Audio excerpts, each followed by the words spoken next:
Jā, labrīt šajā karstajā pavasara dienā. Mani sauc Gatis Linters, un man liels prieks jūs uzrunāt šodienas pasākumā. Ilgtspējas tēmas arvien biežāk savijas ar mūsu ikdienu. Šobrīd ar lielu pārliecību var teikt, ka lielākā daļa no šodienas pasākumu klausītājiem ir jau saskārušies ar piegādātāju un klientu prasībām sniegt ziņas gan par negadījumu skaitu darba vietā, gan uzņēmumu radīto piesārņojumu vai trauksmes cēlāju ziņojumu skaitu. Daži no mums ir sākuši paši šādas ziņas prasīt no saviem piegādātājiem un sadarbības partneriem. Tikpat daudz no mums ir kaut reiz aizdomājušies, kā sadarbības partneri izdomā savus jautājumus un kā efektivizēt atbilžu sniegšanu uz šiem jautājumiem. Lai saprastu piegādātāju domu gājienu, mums ir neizbēgami jārunā par ilgtspējas riskiem. Lielākā daļa sadarbības partneri savas prasības piegādātājiem atvasina no tā saucamās riskos balstītās pieejas. Šī pieeja liek vispirms apzināt konkrētā uzņēmuma ilgtspējas apdraudējumus un tad rīkoties, lai šos apdraudējumus novērstu. Līdz ar to šodienas pasākumā mēs runāsim vispirms par to, ar kādiem ilgtspējas apdraudējumiem uzņēmumi visbiežāk saskaras un kā kontrolēt šos ilgtspējas apdraudējumus un izmantot iegūto informāciju komunikācijā ar saviem piegādātājiem. Pasākuma otrajā daļā mums būs iespēja dzirdēt mūsu pašu Latvijas uzņēmumu Printify pieredzi strādājot ar piegādātājiem dažādos pasaules tirgos un ko mēs, kā Latvijas uzņēmumi, varam no tā mācīties. Klausītājiem es aicinu izmantot iespēju uzdot jautājumus Q&A sadaļā un webinā noslēgumā mēģināsim atbildēt iespējami daudzus no tiem. Pasākuma ieraksts būs pieejams pēc pasākuma beigām. Tā kā esam tikuši galā ar tehniskiem jautājumiem, tad varam ķerties pie pirmā temata, un es došu vārdu savai kolēģei Kristīnai. Jā, labrīt. Tātad šodien Gatis jau ieskicēja šīs programmas aprises, bet pamatā mēs tātad vispirms runāsim par to, kāpēc vispār būtu nepieciešams ilgtspējas risku novērtējums, kā tad attiecīgi identificēt un novērtēt savu ietekmi un ilgtspējas riskus. Un tad tāda trešā daļa no Kobalta puses būs, ko mans kolēģis Krišjāns Bušs, ka mans kolēģis pievērsīsies, ir šie praktiskie aspekti, kā novērtēt un pārvaldīt šos riskus. Un tad noslēgumā, kā jau pats ieskicēja, tad pievērsīsimies Printify pieredzē. Tad sākam ar pirmo lielo bloku, tātad kāpēc mums vispār ir nepieciešams, nevis mums ir, ja, bet tātad arī pat maziem un vidējiem uzņēmumiem būtu nepieciešams ilgtspējas risku novērtējums. Tātad pēdējos gados arvien pieaugoša tendence ir aktīvāk vadīt piegādes ķēdi attiecībā uz arvien plašāku risku klāstu. Ja iepriekš, piemēram, lielāka nozīme tika piešķirta komerciāliem aspektiem, piemēram, izdevīgiem piegādes nosacījumiem, kaut kādiem, piemēram, biznesa nepārtrauktības aspektiem, tad šobrīd risku klāsts var teikt, ka ir paplašinājies un aptver vēl vairākus jautājumus, tostarp vai materiāli, kurus mans uzņēmums iegādājas, tiek iegūti ilgtspējīgi un ētiski, un kā es vai mani sadarbības partneri tātad kādu ietekmi šie uzņēmumi rada uz vidi un cilvēktiesībām, un ja tiek radīta kāda negatīva ietekme, tad kā to novērst vai mazināt. Arvien vairāk šī joma, tā saucamā ESG, ilgtspējas joma tiek regulēta, un ja mēs pirms pāris gadiem vēl varējām teikt, ka tas regulējums ir bijis tāds varbūt sadrumstalots, tad šobrīd tās tendences ir jau tādas, ka mēs varam teikt, ka principā regulējums balstīsies uz tādiem 3 vaļiem, no kuriem pirmais ir tātad daudziem jau zināmā taksonomijas regula, ar ko daudz jau arī ir pazīstami.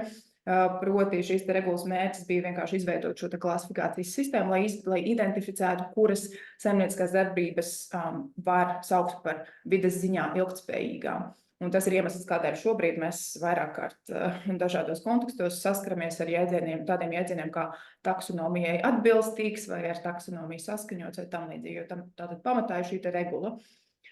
Tātad nākamā ir šī ilgtspējas ziņošanas direktīva, kas īpaši šogad ir daudziem uzņēmumiem, īpaši lielākiem uzņēmumiem kļuvusi aktuāla. Un šī direktīva, principā, tātad prasa adresātiem, jeb direktīvas tvērumā esošiem uzņēmumiem ziņot par saviem ilgtspējas aspektiem saskaņā ar jaunu šo te standartu, saucamo ISRS. Un šī ziņošana, šis ziņošanas pienākums attieksies vai jau attiecas ne tikai uz pašu uzņēmumu darbību, bet arī attiecībā uz piegādes ķēdes vadību. Un tātad prasa arī identificēt savas šīs te būtiskās ietekmes jomas un attiecīgi arī riskus. Un tad direktīva, kas tikko nesen ir guvusi apstiprinājumu Eiropas Savienības institūcijās, proti šī te rūpības pienākuma direktīva.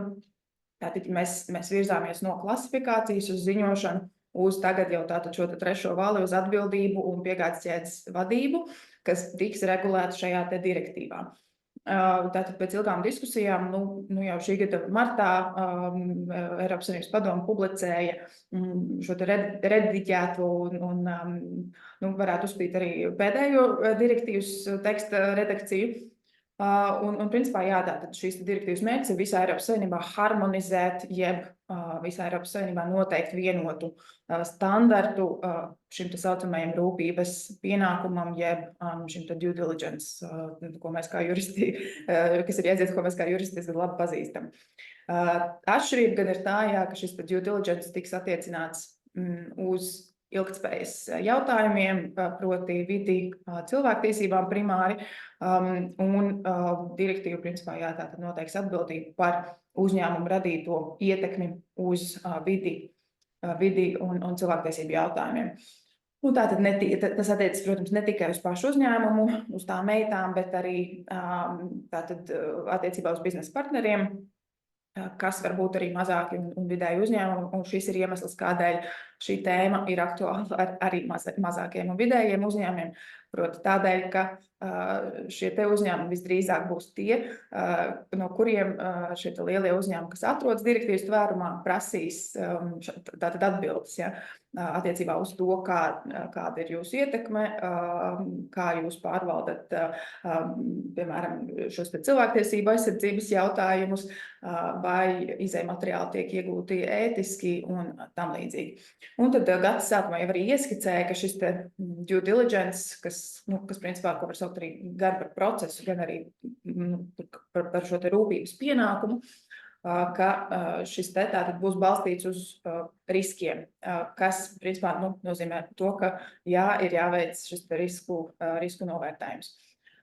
Neizbrīna mani kā juristi, tātad neizbrīna tas, ka šie te daudzie noteikumi kaut kādā mērā savstarpēji pārklājas un ir saistīti, jo principā šo te noteikumu prasību rezultāts ir ļoti līdzīgu iekšējo procesu ieviešana.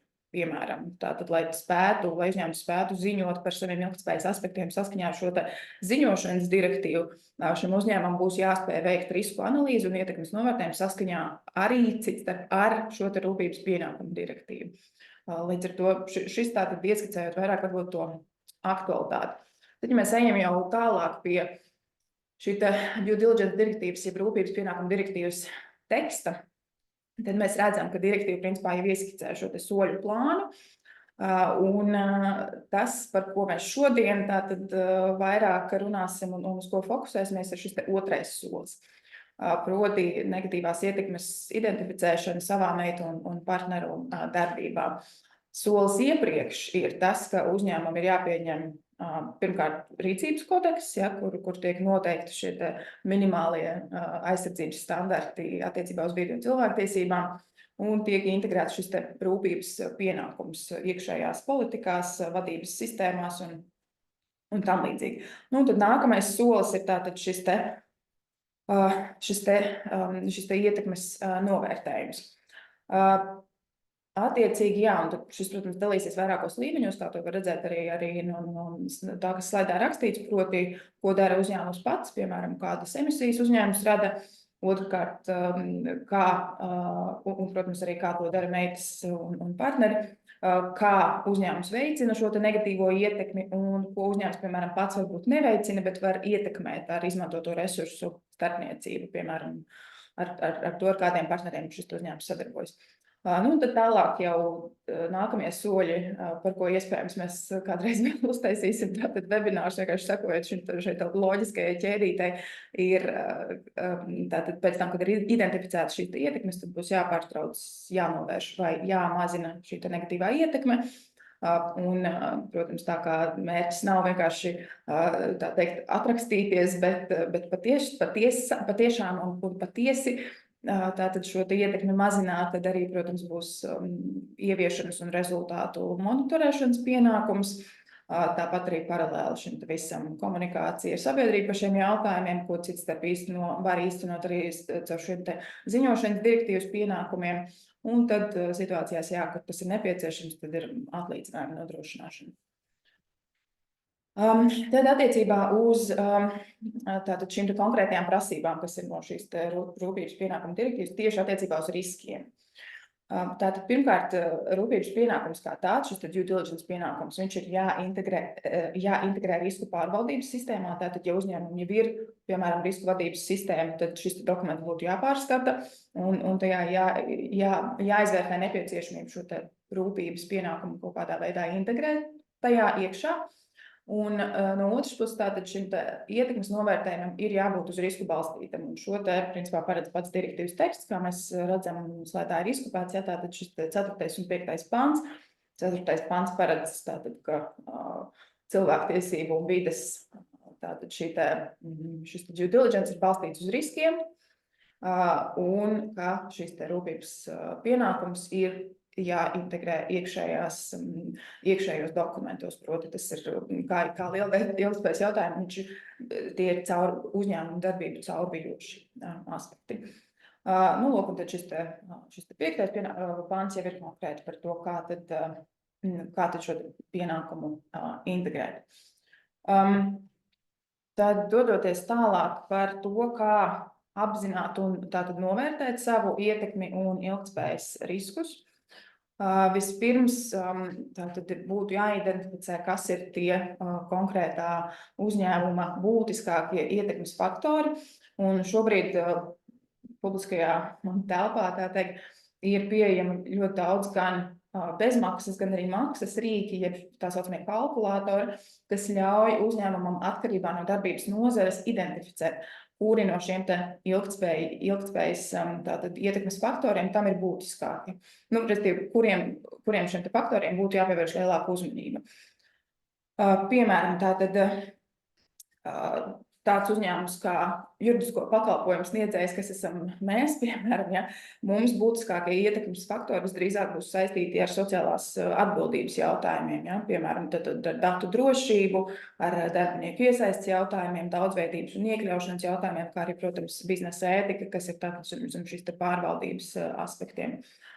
Tādam uzņēmumu kā, piemēram, reklāmas aģentūra, arī droši vien šie lielākie, būtiskākie faktori būs saistīti arī ar šo sociālo dimensiju, proti klientu datu privātums, arī šī darbinieku iesaiste daudzveidība iekļaušana, kā arī reklāmas aģentūras gadījumā, piemēram, šī produkta atbildība, proti, kā tiek marķēti produkti un kā viņi tiek pārdoti, tātad vai tas atbilst, piemēram, regulējuma prasībām, šīs drīzāk būs aktuālāks. Savukārt, piemēram, būvniecības uzņēmumam ir skaidrs, ka pirmkārt būs vairāk ietekmes faktori, un liela daļa no tiem būs saistīti ar vidi, tām pašām siltumnīca efekta gāzu emisijām, ar ekoloģisko ietekmi, ar produktu dzīves ciklu un dizaina jautājumiem, noteikti arī ar materiālu ieguves jautājumiem, kā arī, protams, no sociālās atbildības izrietošie jautājumi saistībā ar darbinieku veselību un darba drošību un tam līdzīgi. Līdz ar to, tātad ir brīdī, kad uzņēmums ir identificējis, kas ir tie manam uzņēmumam būtiskākie faktori, tas, protams, arī nenozīmē, ka nevienā citā aspektā man nav ietekmes, jo ir pilnīgi skaidrs, ka jebkurš uzņēmums pat mazs un vidējs patērē enerģiju, ražo atkritumus un tam līdzīgi. Respektīvi, ietekme būs jebkuram, vienkārši atšķirsies šis ietekmes mērogs. Līdz ar to tātad nedrīkst aizmirst šiem pārējiem faktoriem. Un tad, ja dodoties uz šo te pašu ietekmes novērtējumu, kas ir saskaņā ar direktīvu, tātad risk-based, tad saskaņā ar direktīvas tekstu tajā ir tātad paredzēts, ka šajā novērtējumā, ko uzņēmums izstrādā, ir jāņem vērā negatīvās ietekmes saucamais raksturs un apjoms, jeb nature and extent, kā arī šie relevantie risku faktori. Par relevantiem risku faktoriem mazliet vēlāk, tātad nākamajā slaidā detalizētāk izstāstīšu, bet arī tas, kas ir ļoti, ļoti būtiski, tīri no tādiem principiem, tādā principu līmenī, ir tas, ka risku vadība ir jāved uz gan uz kvantitatīviem, gan uz kvalitatīviem datiem. Tam ir jāizmanto piemērota metodoloģija, tam ir jāvelta atbilstoši resursi.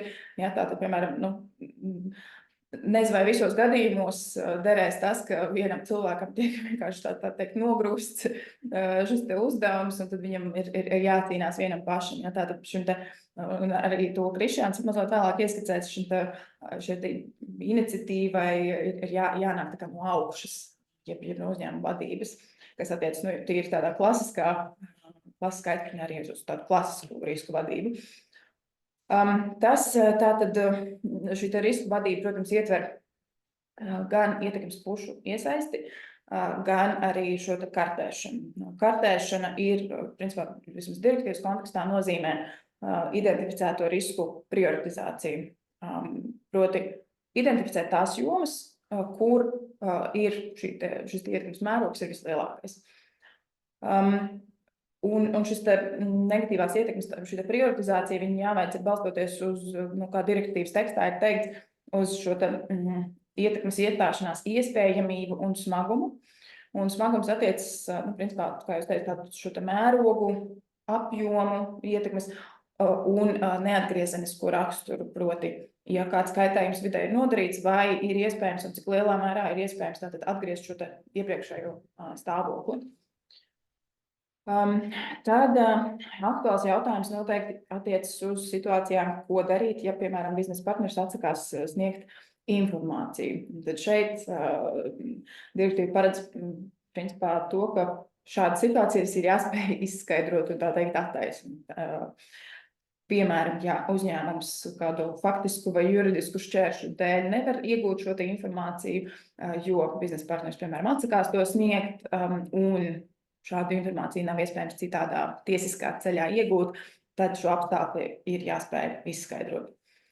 Un tad, protams, arī noteikti dinamikas un regularitātes jautājumi, proti pēc būtisku izmaiņu veikšanas un vismaz reizi 12 mēnešos pār konkrēto darbību vai šīm konkrētajām biznesa attiecībām ir tātad šis novērtējums jāpārskata, tā sakot. Būtiskas izmaiņas var būt, piemēram, tad, ja uzņēmums sāk darboties jaunā nozarē, piemēram, ieiet jaunā ģeogrāfiskā tirgu vai sāk ražot jaunus produktus. Šie būs tādi gadījumi. Arī, piemēram, uzņēmuma veikta reorganizācija noteikti būs viens no šādiem gadījumiem.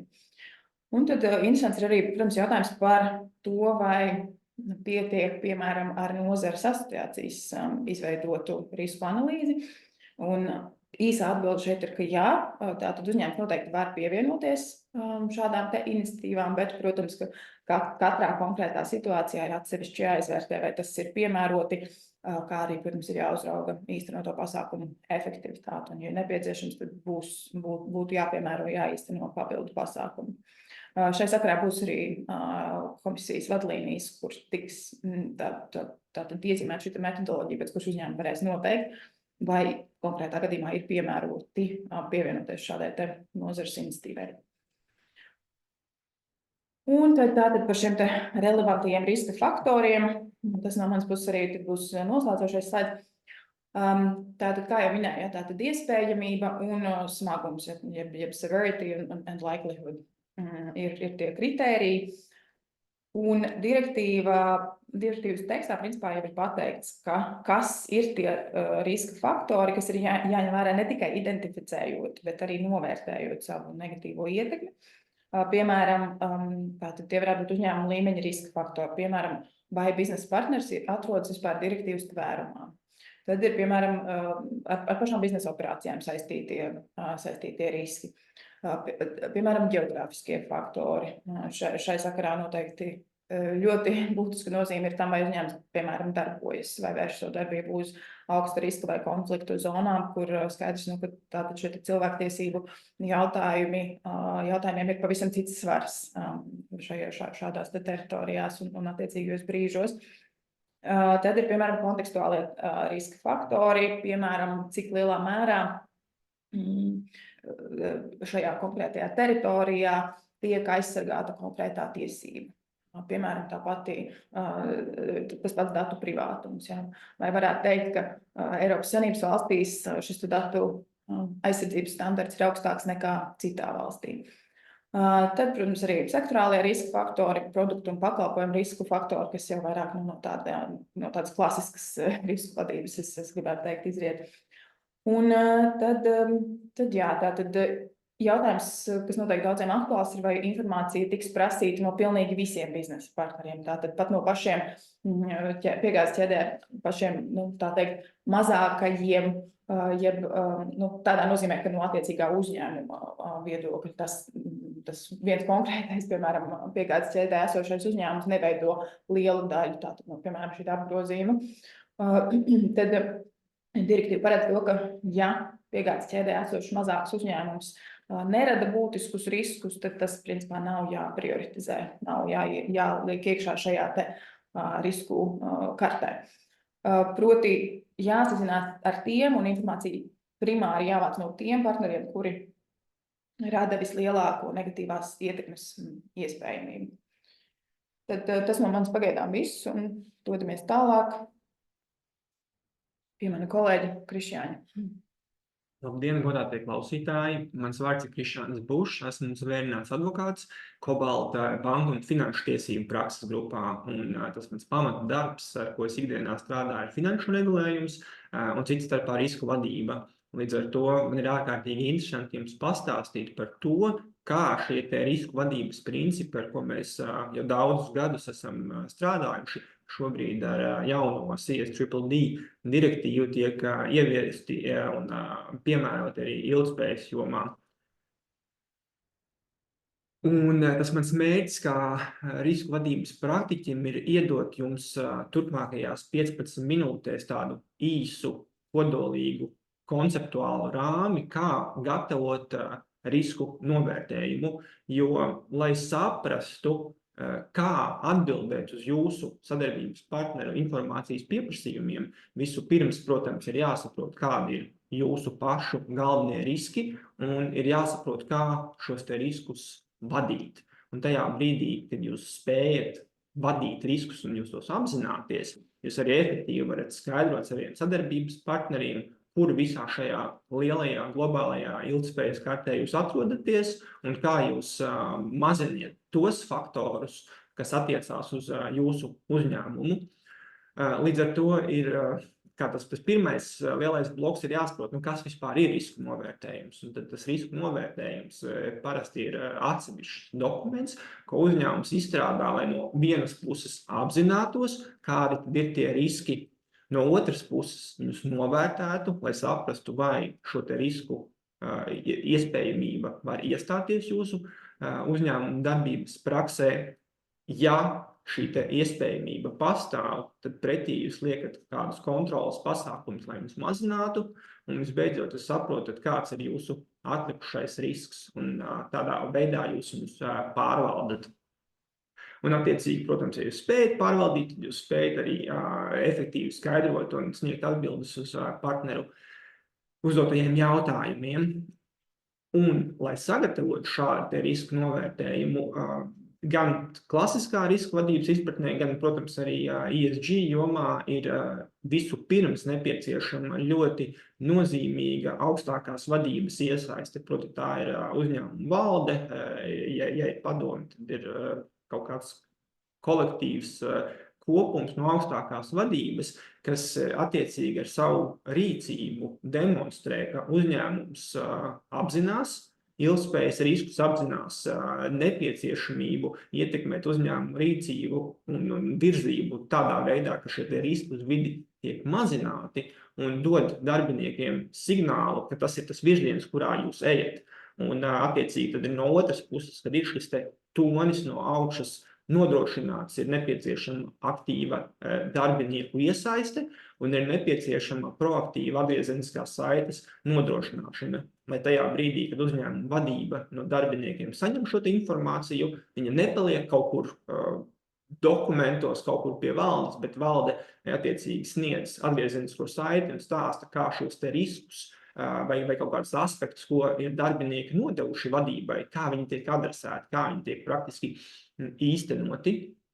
Un attiecīgi, lai nodrošinātu šādu informācijas apmaiņu, praksē ir ieteicams deleģēt šo risku vadību, apzināšanu, risku novērtējumu sagatavošanu tomēr vienai atbildīgajai personai, kurš tad būs šis kontaktpunkts starp no vienas puses uzņēmuma augstāko vadību un otras puses darbiniekiem, kas ar to informāciju apstrādās un kas nodrošinās šo informācijas apmaiņu. Tad, kad ir šie konceptuālie bloki skaidri, tad nākamais, kas ir nepieciešams, ir saprast, kādā veidā tad šo risku novērtējumu sagatavot. Un tad visu pirms tas galvenais punkts, kas ir jāņem vērā, ir plānošana un risku novērtējumu tvērumu noteikšana. Mums ir jāsaprot pa solim, ko jūs darīsiet, lai šo novērtējumu sagatavotu. Un visu pirms daži ieskata punkti no manis ir tādi, tiešām procesuāla rakstura, kas tad būs šī atbildīgā persona. Jā, vai tas būs, kāds īpaši pilnvarots darbinieks vai iespējams no malas pieņemta persona. Tas ir atkarīgs tiešām no jūsu uzņēmuma tvēruma. Kādi ir termiņi, cik ātri jūs spēsiet sagatavot šo risku novērtējumu un cik ātri jums varbūt ir nepieciešams, lai ātri un efektīvi atbildētu uz jūsu sadarbības partneru informācijas pieprasījumiem. Kam šī persona ziņos, vai tā būs valde, vai tas būs kāds valdes loceklis, kas uzņemās atbildību par šiem jautājumiem un cik regulāri ziņos. Un galvenais jautājums par to, kāds tad būs šis gala rezultāts, ko jūs gatavosiet. Vai tas būs atsevišķs risku novērtējums, vai tā būs daļa no kāda cita risku novērtējuma, kas jau jūsu uzņēmumā ir iestrādāts iepriekš, un tagad ESG, bloks ilgtspējas jautājumi būs kā daļa no šī novērtējuma, vai varbūt tas būs kāds kodolīgs dokuments, ko jūs pievienosiet valdes lēmumam. Tas jums ir pašiem jāsaprot atbilstoši jūsu uzņēmuma lielumam un būtībai. Un tad no tās materiālās puses, pirms jūs sākat gatavot šo risku novērtējumu, tad ir tiešām tā punktam jāsaprot, kas tad ir tas, kāda ir jūsu saimnieciskā darbība, ko jūs darat praksē un kādi ir tie ilgtspējas riski, kas sākotnēji pirmšķietami varētu tikt attiecināti uz jūsu uzņēmumu. Un kas ir jūsu sadarbības partneri. Tad, kad ir plānošana paveikta, tad ir nepieciešams uzsākt datu vākšanu, jo bez datiem jūs nespēsiet sagatavot risku novērtējumu. Ir jāsaprot, kas ir tas informācija kopums pa blokiem, vai tā ir informācija par klientiem, informācija par ģeogrāfiju, kurā jūs darbojaties, informācija par jūsu pakalpojumiem vai produktiem. Un tam līdzīgi. Jums ir jāsaprot, kā jūs uz datus ievāksiet un kā tas viss iekļausies termiņā. Un tad šeit mēs galvenokārt runājam par ilgtspējas datiem, nevis personas datiem. Tā ir tiešām konceptuāls jautājums, kādu informāciju jūs vāksiet, kādā secībā jūs vāksiet, kur jūs viņu saglabāsiet, kā jūs viņu apkoposiet. Tad, kad šī informācijas daļa arī ir skaidra, tad tas nākamais punkts ir paša tā dokumenta sagatavošana. Un gatavojot dokumentu ir jāsaprot, ka no vienas puses ir tie sākotnējie riski, ko jūs pirmšķietam identificējat. Pēc tam ir kaut kāds apstrādes kopums, ko es tūlīt ieskicēšu, un tad ir atlikušie riski. Jo var būt tā, ka jūsu darbību rezultātā tie riski, kas jums sākotnēji šķiet piemērojami, iespējams beigās vispār nemaz nav aktuāli. Un tad jūs sākotnēji identificējat, kādi ir jūsu sākotnējie riski, pretī jūs liekat to risku novērtējumu, jeb varbūtību, ka tas risks iestāsies un kāds ir viņa nozīmīgums. Tas nozīmē to, ka varbūt ir kāds risks, kura varbūtība, ka viņš vispār iestāsies, ir ārkārtīgi niecīgs, un to jūs identificējat. Bet, ja viņš iestājās, tad iespējams, ka visa uzņēmuma saimnieciskā darbība ir apdraudēta. Tad ir jāvērtē šis nozīmīgums. Pēc tam, kad jūs esat sapratuši, kādi ir sākotnēji riski un kāds ir novērtējums, teiksim, ka viņš vēl aizvien ir materiāls pēc būtības, tad jūs pretī liekat tos risku mazinošos pasākumus, kas var būt gan dokumenti, jo dokuments, protams, pacieš visu, tās ir politikas procedūras, kuras aprakstat kaut kādu rīcību. Bet, protams, vissvarīgāk ir no praktiskās puses pateikt, kādas būs tās praktiskās darbības, ko jūs darīsiet, lai tos riskus mazinātu. Vai jūs nestrādāsiet kaut kādās konkrētās jurisdikcijās, vai jūs sniegsiet kaut kādu īpašu veidu pakalpojumu, vai jūs pieaicināsiet kādus papildus darba drošības ekspertus un tam līdzīgi, lai mazinātu tos sākotnējos riskus. Tās būs visas tās darbības, ko jūs darīsiet, lai mazinātu to varbūtību, ka risks iestāsies. Un tad visbeidzot paliks jūs tas atlikušais risks. Un tad tādā klasiskā gadījumā tā būtu tā risks, jūs noteikti pēc tam risku apetīti. Kas tad ir tas risks, ar ko es esmu gatavs strādāt? Varbūt, ka šo te secinot, ka, teiksim, ir kaut kāds gadījums, ka tā riska iestāšanās vispār ietekmēs visu jūsu saimniecisko darbību, jūs neesat gatavi tādu risku uzņemties un jūs negribat ar šādu te jomu vai klientu strādāt. To jūs tā kā definējat konceptuālā līmenī, tajā risku novērtējumā. Un visbeidzot, pēdējais punkts, ko nekādā gadījumā nevajag aizmirst, ir, ka jūsu uzņēmuma darbība praksē mainās klienti, mainās bloki un arī mainās riski. Līdz ar to riskus ir nepieciešams pārskatīt un atkārtoti vērtēt, un tas ir jādara regulāri. Jo varbūt situācijas, ka šodien tas risks jums šķiet augsts un jūs negribat strādāt ar šādu klientu, ar šādu bloku, šādu pakalpojumu, un pēc gada iespējams, ka jūsu apetīte ir augusi, jūsu prasmes kontrolēt un vadīt šos riskus arī ir augusi, un jūs esat gatavi šo te risku uzņemties un gatavi turpināt strādāt. Kā riskus nepieciešams pārskatīt un atkārtot vērtēt. Īsumā par kompetencēm, lai vispār varētu sagatavot šo risku novērtējumu, tad ir nepieciešamas dažas lietas, kas jums tad palīdzētu sakārtot jūsu iekšējo procesu un sagatavot šo risku novērtējumu. Tad tas pirmais, ko es jau iepriekš minēju, ir aktīva un jēgpilna uzņēmuma vadības un darbinieku iesaiste. Un valdei attiecīgi ir nepieciešams uzticēties darbiniekiem, deleģēt kaut kādas pilnvaras, uzklausīt ieteikumus un pēc tam sniegt šo atgriezenisko saiti. Un tam kontaktpunktam, jeb atbildīgajai personai, kas informāciju starp valdi un darbiniekiem apmainīs, ir nepieciešams nodefinēt, kāds ir tas precīzais pienākumu apmērs, ko šis darbinieks dara un kādi ir termiņi, kuros ir jāiekļaujās. Jo es vairāk kā esmu pieskāries šim terminam termiņi, jo tas ir tiešām būtiski, lai jūs praksē efektīvi vadītu. Jo bieži vien ir tā, ka uzņēmumam, protams, ir 1001 darbs un varbūt risku vadība ilgspējas jomā ir viens no tāliem uzdevumiem, bet lai nepienāktu tā stunda X, ka jūs saprotat, ka jums būs sadarbības partneris banka vai kāds cits kaut ko prasa un jūs nespējat nodot šo te informācijas pieprasījumu, tad jums ir iekšēji, kad jūs jau sākat domāt, kurš un kā vadīs ilgspējas riskus, jāapsaka, kādi būs tie termiņi, vai tas būs 1 mēnesis, 2 mēneši, gads, bet ir jābūt skaidram tam procesam.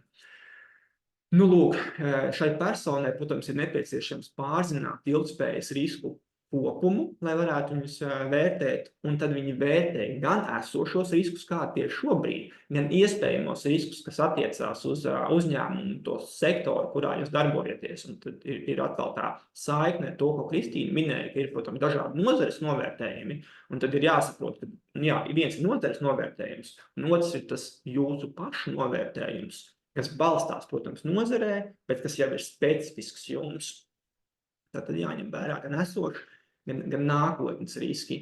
Lūk, un visbeidzot ir jāspēj katram tam konkrētajam riskam likt pretī kaut kādu risku mazinošu darbību, kas to risku kontrolē. Jo nevar būt situācija, ka tā tad ir 101 risks, vai ne? Un pretī ir 50 risku mazinošu pasākumu, kas nekādā veidā nekorelē ar to risku. Tātad ir risks un pretī ir mazinošu pasākums. Daži punkti par to, kam jābūt risku novērtējumā. Tad numur 1, viņam ir jābūt praktiskam. Tas nedrīkst būt tās vispārējais stāsts, kas ir ilgtspēja, kā tas ietekmē pasauli un tam līdzīgi. Tam ir jābūt fokusētam uz jūsu reālo saimniecisko darbību, bez kaut kādām īpašām atsaucēm uz specifiskām tiesību normām, bet tiešām tāds praktisks stāsts. Tam tiesiskajam tvērumam, protams, ir jābūt, viņam ir jābalstās tajā, bet nav nepieciešams pārrakstīt kādu normu no direktīvas, bet jāstāsta, kā jūs reāli darbojaties praksēm.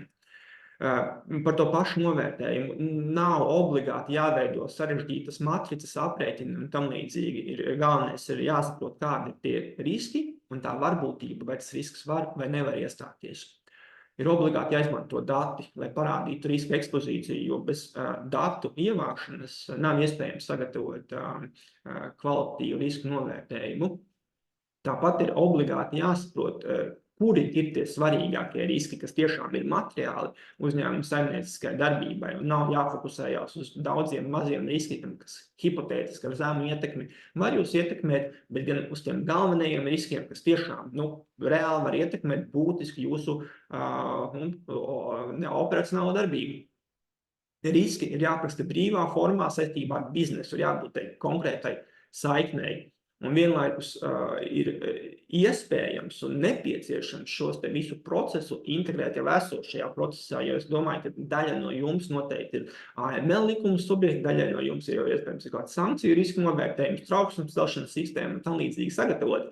Un tur jau arī parādās daudz un dažādi riski, kuru sagatavošanā jūs iespējams izmantojat līdzīgus principus, kā es šobrīd stāstu.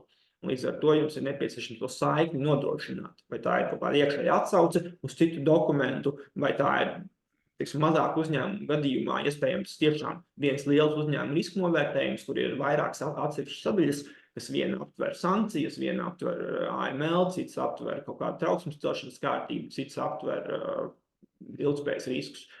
Tas iespējams nav varbūt tas labākais risinājums, jo tad būs tāds liels garš haotisks dokuments, bet tā arī ir iespēja. Un tas ir tiešām jums pašiem jāsaprot, kā jums ir ērti to sakārtot.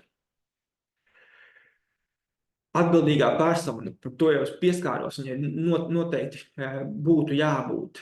Un tad, kad jūs vērtējat riskus no jauna, jums ir jāizdara secinājumi balstoties uz iepriekšējo pieredzi. Tātad nevajadzētu būt situācijai, ka jūs esat sagatavojuši risku un tad pārvērtējot, gatavojot no jauna risku novērtējumu, bet gan jūs izdarat tiešām secinājumus balstoties uz iepriekšējo pieredzi un tādā veidā jūs arī nodrošināt kaut kādu pēcsacību. Tāpat ir jāparedz, kā šīs te atbildīgā persona atskaitīsies valdē, cik regulāri, pēc kādiem kritērijiem par to, kā riski materializējās vai nematerializējās, lai valde vienmēr ir lietas kursā, vai tas vispār, vai tas process ir jums aktuāls vai ne, vai tur ir kaut kas jāmaina. Attiecībā uz pašiem riskiem ir tiešām konkrēti jāapraksta, kā jūs to vadat. Un, ja jūs to liekat kaut kādā matricā, tad arī tā matrica, protams, ir jāapraksta pašā riska novērtējumā. Un fokusam ir jābūt uz to, kā jūs riskus kontrolēsiet, nevis kāds ir tas riska līmenis, jo praksē bieži vien ir tā, ka ņemot vērā jūsu pakalpojumu klāstu, jūsu klientu loku un tam līdzīgi, beigās sanāk, ka ir kaut kāda vidēja iespējamība šis risks iestāsies, kas, protams, praksē nav īpaši palīdzīgi. Līdz ar to labāk ir fokusēties uz to, kā jūs vadīsiet riskus, nevis uz kaut kādu risku līmeni, jo arī augsts risks pats par sevi nav nekas slikts, ja tam pretī ir atbilstoši kontrols mehānisms. Un visbeidzot, ko es jau arī pieminēju, ka ne visam risku kopumam var pielikt pretī kaut kādu konkrētu citu risku mazinošu pasākumu kopumu. Katram riskam ir savu risku mazinošu darbība. Un īsumā par struktūru, tad, kad jūs gatavojat to risku novērtējumu, arī tātad, piemērs, kā rakstīt risku novērtējumu ir balstoties uz noteiktu struktūru, kur vispirms jums ir jāpaskaidro, kādi ir tie jēdzieni, ar ko jūs strādājat. Jo tas ir tā kā juridiski tehniski no vienas puses, bet no otras puses ilgtspējas jomā tiešām tie jēdzieni ir ārkārtīgi daudz, un lai nodrošinātu pēcsacību un darbinieki, kas jūsu uzņēmumu pievienojas vēlāk vai varbūt pārņem ilgtspējas risku vadības jomu, ir jāsaprot, ar ko jūs strādājuši un ko jūs darāt. Un tad bez jēdzienu definēšanas ir grūti izsakot. Ir jāpraksta vispārīgi par to, kāds tad ir jūsu uzņēmums, kāpēc risku novērtējums tiek gatavots, kuras ir atbildīgās personas. Ir jāparedz, kā jūs risku novērtējumu apstiprinat, piemēram, ar atsevišķu valdu lēmumu, kā jūs viņu pārskatāt, cik regulāri. Ir nepieciešams atsaukties uz principiem, ko jūs ievērojat, tostarp salāgojot ar biznesa ētikas un citiem dokumentiem, ko jūs praksē piemērojat.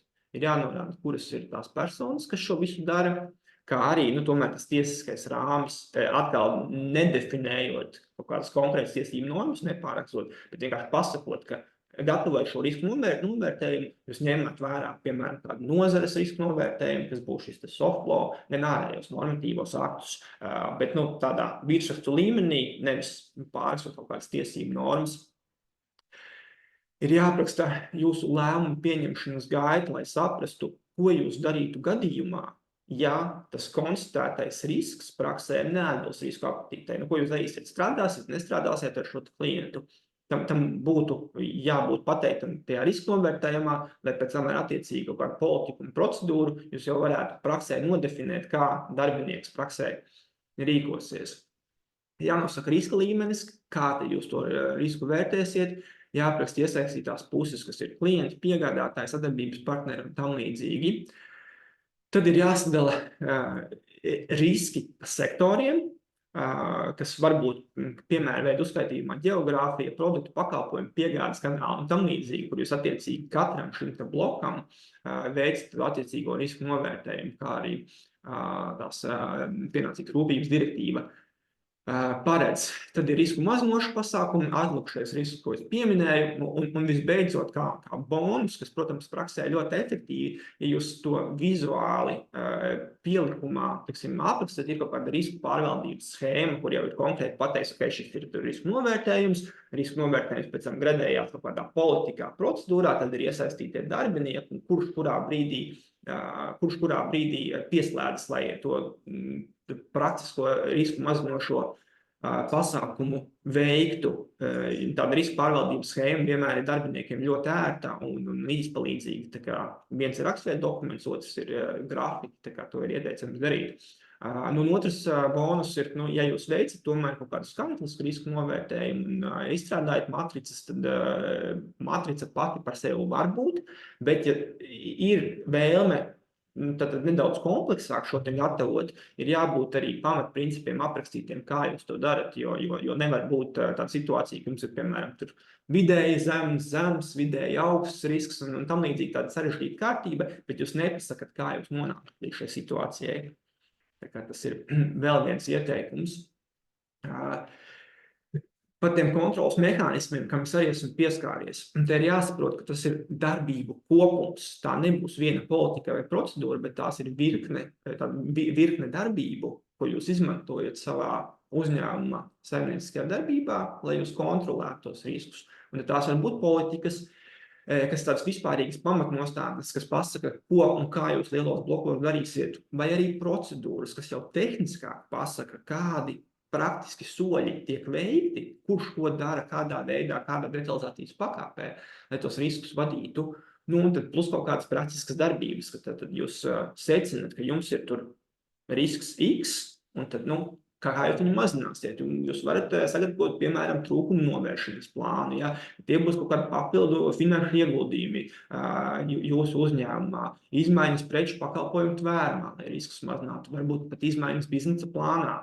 Tā var būt informācijas pieprasīšana no jūsu sadarbības partneriem, tā var būt noteikti prasība izvirzīšana līgumos vai arī praksē. Tā var būt pat atteikšanās sadarboties ar jūsu sadarbības partneriem, klientiem, ja viņi neatbilst tam jūsu risku profilam. Iekšējā vai kaut kādās attiecīgos gadījumos ārējā ziņošana, kā arī kompetences paaugstināšanas pasākumi, mācības. Tās ir visas praktiskas darbības, ko jūs varat procedūrā paredzēt, kā jūs vadat šos riskus. Un attiecīgi, ja jums ir sadarbības partneris, kas no jums pieprasa kādu informāciju, tad jūs jau varat pretī teikt, šie ir mūsu riski, mēs viņus novērtējam, šīs ir mūsu procedūras, šādi mēs vadām. Līdz ar to, un tā varbūtība, kad kaut kāds risks iestājās, viņš, piemēram, ir zems, tāpēc, ka mēs darām to un to un to. Lūk, un visbeidzot, pēdējais slaids no manis, pavisam īsts piemērs riskam ir, piemēram, tad jūs savā darbībā, protams, ikviens uzņēmums vēlas nodrošināt veselībai drošu darba vietu, kur nav ne trauma, ne nāves gadījumu. Un varbūt kaut kādas atsevišķas jomas, kur tik tiešām tas uzņēmuma darbības profils ir tāds, ka jūsu sniegtie pakalpojumi rada paaugstinātas bīstamības vidi. Un tas sākotnējais risks, ka, tad, ja jūsu darbinieks cieš kādā negadījumā, tad sekas iespējams var būt letāls, tad risks ir augsts. Un tad riska novērtējumā jūs to identificējat. Pretī jūs liekat riska mazinošas pasākumus, sakot, ok, kur sākotnējais risks ir augsts kādai konkrētai darbībai, bet, lai to kontrolētu, mēs ieviešam drošības pārvaldības plāns, mums ir mācības, mums ir atbilstoša tehnika un inventārs, mēs pārbaudam mūsu sadarbības partnerus un mēs nodrošinām darbinieku apmācību. Un līdz ar to tas atlikušais risks pēc tam, kad ir ieviesies šie risku mazinošie pasākumi, var arī būt zems. Proti, tā varbūtība, ka viņš realizēsies, ir niecīga, bet iespējamā ietekme vēl aizvien, ja viņš iestāsies, būs augsts. Bet atkārtoties atpakaļ, tad tie pasākumi jums palīdz kontrolēt šo risku un attiecīgi var izdarīt secinājumu, ka ja jūs konstanti visu laiku ievērojat tos risku mazinošos pasākumus, tā ietekme uz uzņēmumu var būt maza, un attiecīgi sadarbības partneris jums saka, hei, bet jūs darat to un to un to, kas tad notiks? Mēs varbūt apsvērsim, sadarboties mums vai nē. Tad jūs pretī parādat, mums ir šis risku novērtējums, mums ir konkrēti risku mazinoši pasākumi, un šī politika, procedūra, mūsu plāni palīdz to kontrolēt. Un tas ir veids, kā efektīvi atbildēt saviem sadarbības partneriem un efektīvi kontrolēt to, kā un ko jūs praksē darāt. Tad paldies, tas no manas puses viss. Dod vārdu kolēģiem. Jā, vispirms paldies, Krišjāna, paldies, Kristīne, par ļoti detalizēto un precīzo tēmas izklāstu. Klausītājiem atgādināšu, ka pasākumu ieraksts būs pieejams pēc pasākuma beigām, līdz ar to, ja kaut ko būsiet palaiduši garām, būs iespēja atgriezties un, tā teikt, pārbaudīt kolēģu stāstīto. Bet mums ir laiks pāriet no teorijas pie prakses. Un līdz ar to, lai runātu par praksi, mēs esam uzaicinājuši uz sarunu uzņēmumu Printify ilgtspējas eksperti Jekaterinu Minājevu. Jekaterina, liels paldies par gatavību piedalīties mūsu šodienas pasākumā. Varbūt pašā sākumā tiem, kas ir dzirdējuši Printify nosaukumu, bet līdz galam nav sapratuši, ar ko uzņēmums nodarbojās, varbūt jūs varētu pāris vārdos ieskicēt, kas ir uzņēmuma darbības joma, un kas ir tie piegādātāji, ar kuriem Printify sadarbojās? Jā, labdien visiem un paldies, ka uzaicinājāt mūsu uzņēmumu un parunāt par mūsu pieredzi. Es labprāt esmu gatava. Un Printify ir uzņēmums, kurš strādā print on demand industrijā. Es šodien esmu baltajā kreklā, es tagad sapratu, ka man vajadzēja uzlikt kaut ko ar apdruku, lai parādīt materiāli, ko mēs darām. Respektīvi, mums ir klienti, kuri taisa kaut kādus dizainus, tekrēkliem, pudelēm, citām mantām. Un mēs savienojam kopā tos drukātāju uzņēmumus, kuri ir mūsu partneri visa pasaulē, un tad, respektīvi, to visu pēc tam piegādām gala patērētājiem. Un atbildot uz jautājumu, cik mums daudz ir tie partneri,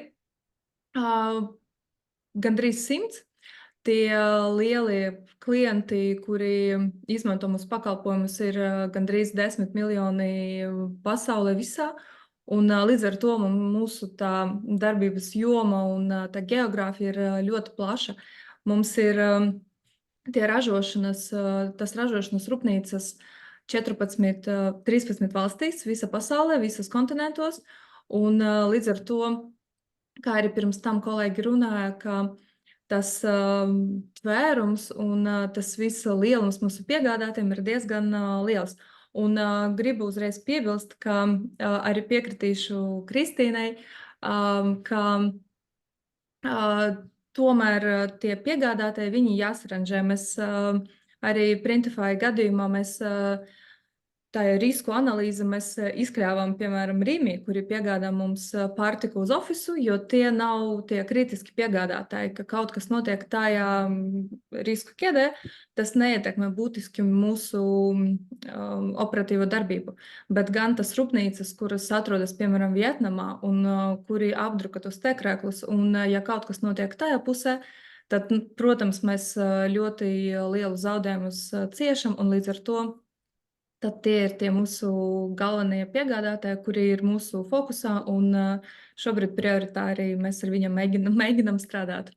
Nu jā, ļoti jauki. Varbūt tad ejam tieši šajā virzienā nedaudz dziļāk, lai daudz stāstīja par to, kā tad šie riski sīkāk iedalās un kā ar viņiem strādāt. Kas tad īsti ir tas lielākais ilgtspējas risks uzņēmumā, kurš sadarbojās ar Vietnamu vai Vietnamā esošu ražotāju? Kas ir, jūsuprāt, svarīgāk? Vai tur ir vides riski, vai tie ir sociālie riski, vai varbūt pārvaldības jautājumi?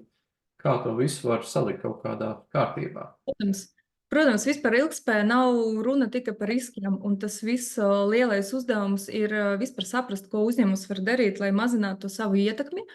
Un mūsu gadījumā mēs visu sākam ar to tā saucamo materiality assessment, kur mēs vispār parunājam ar mūsu ieinteresētām personām, ar mūsu darbiniekiem, ar mūsu klientiem, ar mūsu investoriem un sapratam vispār, kas ir tas galvenās lietas, uz kurām mums jāfokusējas un ko no mums sagaida arī ārpus uzņēmuma.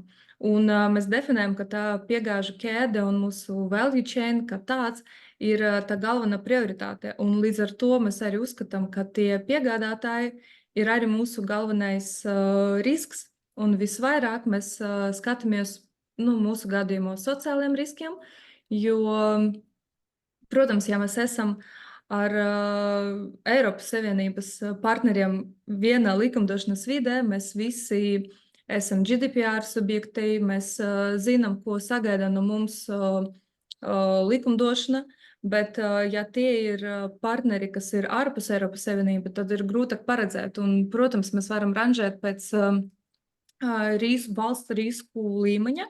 Piemēram, Meksikā ir ļoti liels sociālais risks. Mēs runājam par dzimumu vienlīdzību, mēs runājam par atalgojumu, mēs runājam par sieviešu tiesībām, par cilvēku tiesībām kā tādam, kā mēs ļoti grūti no šejienes, piemēram, pārvaldīt modernu verdzību un nodrošināt, ka bērni nav iesaistīti tā ražotnē. Un tie droši vien sociālai riski būtu tas galvenais fokus. Tad noteikti, protams, arī vides piesārņojums un iepakojums, kas ir pārmērīgi saražots. Tas arī ir viena no lietām, uz kuru mēs skatāmies. Es teiktu, ka pārvaldības riski, tie governance riski, varbūt ir trešajā solī, jo tas tomēr ir nodrošināts ar likumdošanu, ar līgumiem, ar mūsu sadarbības to formātu, bet tie ir tie galvenie virzieni, kuros mēs skatāmies. Ļoti interesanti. Jā, man liekas, šeit mums ir tāda unikāla iespēja ar Jekaterinu apspriest tādu globālu redzējumu. Proti, jūs teicāt 14 rūpnīcas dažādās pasaules valstīs. Kā tad īsti ietekmē piegādātāja atrašanās vieta, viņa vietu jūsu risku kartē? Vai jūs tā teikt, raugāties uz pašu uzņēmumu, vai neatkarīgi no tā, cik pats uzņēmums ir rūpīgs, tas, ka viņš atrodas vienā vai otrā valstī, nes līdzi jau noteiktus riskus? Jā, es uzreiz nedaudz pielabošu. Mums ir 13 tie galvenie piegādātāji, tie partneri, un viņiem ir 150 rūpnīcas visā pasaulē. Un tāpēc tas mērogs ir vēl bišķi lielāks. Bet jā, ļoti grūti sākt vispār mēģināt aptvert visu uzreiz. Tas, protams, nav iespējams. Un tāpēc, ko šobrīd mēs darām, ir, un ko es arī iesaku citiem uzņēmumiem paskatīties, un arī Latvijas uzņēmumiem, kuri strādā tikai vietējā tirgu, tas, protams, jāsaka ar to saucamo mappingu un to ranžēšanu, par kuru jau iepriekš runājām šodien, ka mēs sākam pēc geogrāfijas, ka mēs skatāmies, ka mums ir Eiropas tirgus, mums ir nedaudz tālāk, kas ir Lielbritānija, kas vairs nav daļa no Eiropas Savienība, bet tomēr mēs varam to vairāk aptvert. Tad mums ir Dienvidamerika, Dienvidāzija, un tur, protams, būs citi riski un cits sadarbības formats ar mūsu partneriem. Un, protams, tos visus riskus var novērtēt risku līmenī, kā arī mēs varam taisīt dokumentus, bet mēs varam arī vākt informāciju no mūsu partneriem ar visdažādākiem rīkiem. Protams, šobrīd ir pieejami gan online kaut kādi rīki, kuri var nosūtīt anketu jūsu partneriem ar jūsu jautājumiem, un pēc tam jums atdot atpakaļ kaut kādas jau analīzes. Var lietot vecu labu Exceli un Google Docs, piemēram, uztaisīt anketu un nosūtīt saviem partneriem, pajautājot par atalgojumu, par to, vai tiek maksāts overtime laiks darbiniekiem, kā tiek nodrošināts citi nodarbinātības riski, ugunsdzēsība, uzņēmuma vides piesārņojums, atkritumu apsaimniekošana, un tad pēc tam tas visas atbildes var dabūt Excelī un tad salikt savas tādas mini matricas, lai netaisītu sarežģītas kalkulācijas, un tas viss, protams, jau būs uzreiz lietojams, un arī šobrīd, ja uzņēmums nav to direktīvu subjekts, un ja šobrīd nav reportē pašiem, bet noteikti jāatcerās, ka mēs visi esam kāda cita partneru lokā, un mēs visi esam piegāžu ķēdē kādam citam. Un, protams, tajā brīdī, kad atnāks pie mums ar jautājumiem, mums arī jāapzinās kaut kā savi riski un ko mēs daram, un tos visus rīkus var arī tāda veida izmantot. Es sākumā teicu, ka tātad piegādātāji izvirza savas prasības klientiem. Kā tad ir jūsu pieredze?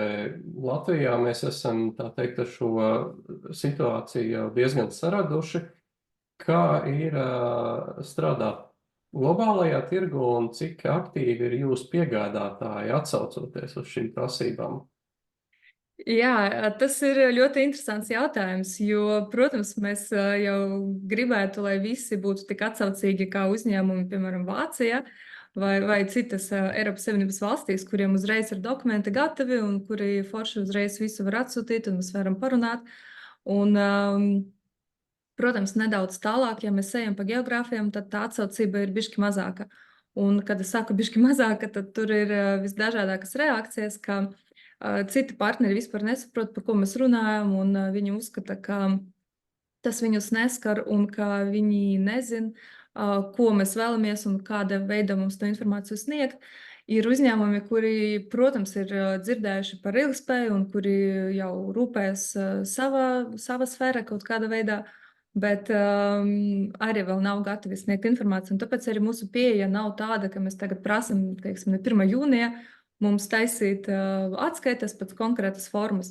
Mēs tomēr mēģinām sadarboties vairāk, un šajā brīdī es pat teiktu, ka mēs esam varbūt 0. solī. Šobrīd visi mūsu piegādātāji ir informēti par mūsu Code of Conduct, tā saucamā, kur mēs sarakstījām tas minimālas prasības, ko mēs šobrīd izvirzam, kā mēs pilnīgi aizliedzam modernu verdzību, bērnu nodarbinātību, kā mēs prasam apsaimniekot atkritumus, nepieļaut kā toksiskas vielas kaut kādas tur no tam krāsām nonāk vidē, kad pa to visu jārūpējas. Un tas ir vismaz tas pirmais solis, kur mēs visi esam kaut kā sākuši to sarunu. Un tad tālāk, protams, mēs ejam tālāk un dziļāk un skaidrojam, kāpēc tas ir svarīgi, kā piedāvājam kaut kādas varbūt arī mūsu palīdzību tajā virzienā. Tad skatīsimies, kā tas viss būs. Bet, jā, ir ļoti interesanti, es teiktu, ka šobrīd ir tas tikai pats sākums uzņēmumiem un var sākt darboties. Un es redzu, te ir jautājums no klausītāja, vai jūs veicat arī piegādātāju auditus klātienē? Protams, tas jau ir tas nākamais solis pēc tam, kad ir anketa, ir atbilde, tad arī pārbaudīt, vai tās ziņas ir patiesas. Tas ir noteikti nākamais solis. Un šobrīd, protams, mēs braucam ciemos, tā var teikt. Tas nav tāds oficiālais audits, kur mēs aicinām arī ārējos auditorus, jo var arī prasīt no piegādātājiem visdažādākas certifikācijas un atbilstību standartiem. To mēs šobrīd nedaram. Šobrīd mēs vienkārši tāda sadarbības formatā braucam, skatāmies, ja notiek kaut kādas lietas, kuras neatbilst prasībām un kuras neatbilst tai rūpīgai pārvaldei, tad, protams, mēs mēģinām to novērst. Bet, jā, tas klātienes audits ir tiešām nākamais solis, un mūsu gadījumā tas ir nedaudz tālāk, bet ja mēs runājam par uzņēmumu, kas ir tepat Latvijā, tad tas ļoti labs rīks, un ko mēs arī aprakstam pēc tam risku pārvaldības dokumentos, ka tas ir tāds veids, kā mēs mazinām tos riskus, un mēs pārliecināmies, ka viss atbilst. Jā, lieliski. Varbūt atgriežoties no tā globālā skata, es gribēju izmantot iespēju, Jekaterina, kā jūs raugāties uz šo Latvijas uzņēmumu ilgtspēju, ja jūs tātad salīdzināt Latviju ar citiem tirgiem, kas tad jums šķistu, kas ir tie lielākie ilgtspējas riski, kas jāņem vērā Latvijā esošiem piegādātājiem, ar ko Latvijā esošiem piegādātājiem vairāk būtu jāstrādā? Jā, tas ir, manuprāt, arī foršs virziens, kā foršs tas skatījums, kā to visu var analizēt, tikai runāt par Latviju. Mēs ļoti veiksmīgi esam tajā zonā, tajā geogrāfijā, kur pasaules mēroga ir tie riski zemāki, gan vispār ilgtspējas riski. Ja mēs skatāmies kaut kādus valstu reitingos, tad Latvija ir vienmēr tāda neitrāla, ka mums gan sociālā vide ir sakritota, mums, protams, ir ēnu ekonomika, bet tas vismazāk un mazāk tiek izpaust kaut kāda veidā. Un es saku, ka droši vien visvienkāršākais veids, kā sākt analizēt savus riskus, ir vienkārši iziet cauri savai operatīvai darbībai. Tā pa solīti iziet cauri, no kurienes mēs ņemam materiālus un izēvielas. Kas ir tie mūsu piegādātāji, kuri nodrošina tas piegādes? Kas ir mūsu darbinieki? Vai mēs maksājam algu laikā? Vai mēs iemaksājam visus nodokļus? Vai tie vides riski, kas ir, vai mēs tas izēvielas pārstrādās atkritumus, vai mēs viņus apsaimniekojam un pēc iespējas vairāk šķirojam. Tas viss var ļoti labi palīdzēt. Un varbūt kaut kādi piemēri konkrēti viena cita pasākuma. Mēs runājam par benzīna uzpildes staciju, kas, piemēram, ir Latvijā.